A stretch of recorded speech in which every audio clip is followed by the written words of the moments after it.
how to choose a venue. So what do you need to consider when you are looking for that rehearsal dinner venue? So obviously, first and foremost, you want to think about budget. So Sure. if you haven't listened to our budget podcast, Yep. go back and tune in. But then also start thinking about guest size. So you want to start putting together that guest list before you get too far into the planning process. So kind of who are the people you're going to invite, and then, are there any kind of additionals that you're adding onto that? And then after the rehearsal dinner, are you planning to open it up for the whole, a mix and mingle, welcome Sure. event kind of thing? So like, what is that real guest count that you need to be able to accommodate? And you would probably want to do that at the very beginning. Like, go ahead and going back to the budget and the guest list conversation or one of our earlier podcasts. But you would want to, as you build out that list of your 100 some odd people on average, you would probably want to start marking people like they would have to be at the rehearsal dinner. Right. Right. So you kind of have to think, who are those standard kind of must invite people, which is going to be your wedding party, parents, grandparents, and then you guys kind of have to discuss budget and type of event you want. So those are things to think about too. Do you want it to be more casual? Is it going to be in your backyard? Is it going to be at a restaurant? Do you want to have a more traditional wedding venue?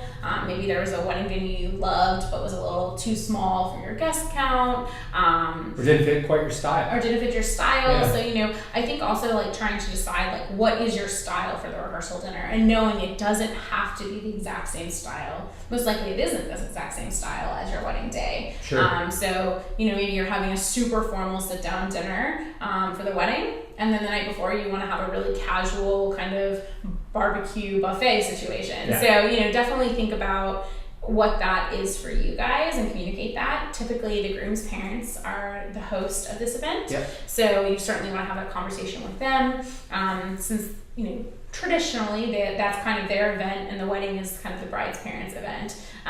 You want to make sure to incorporate them and get their opinion. If it's not them who's paying, whoever is paying for that event, you definitely want to get their opinion too. Certainly your opinion matters, but you want to make sure that everyone's involved and kind of agrees on the formality and the style and the theme for the night. Sure, that makes sense. And it is a good way to take a different approach with showing your friends and family, especially your closest friends and family, a more, I guess almost a more intimate side of you as a couple, right? Right. I mean, you can do fun things like, having going to your favorite restaurant, right? Or having your restaurant cater or whatever it may be. Right, or maybe, in Charlotte, breweries are really huge. Yeah. So maybe you want to do it at a brewery or have a food truck or, things that just wouldn't go with your style of wedding, but could be a great way to kind of showcase, another side of your personality for this dinner. Or if you had a super relaxed wedding, maybe you have a super formal rehearsal dinner. Right, exactly. You could, since it's a more intimate event, you could have a seated dinner,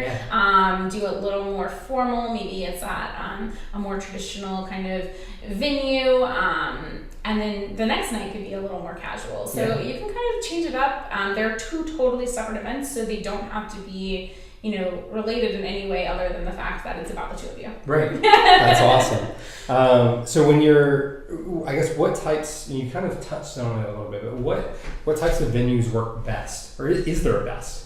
No, I think really any type of venue can work well for a rehearsal dinner. Restaurants, traditional wedding venues, a lot of people can do it. You can do it at a house or a backyard under a tent or something like that. There's really so many options for the rehearsal dinner. And since it is generally, not always, but generally a smaller event, you have a little more flexibility on the types of venue that you're looking at. Sure.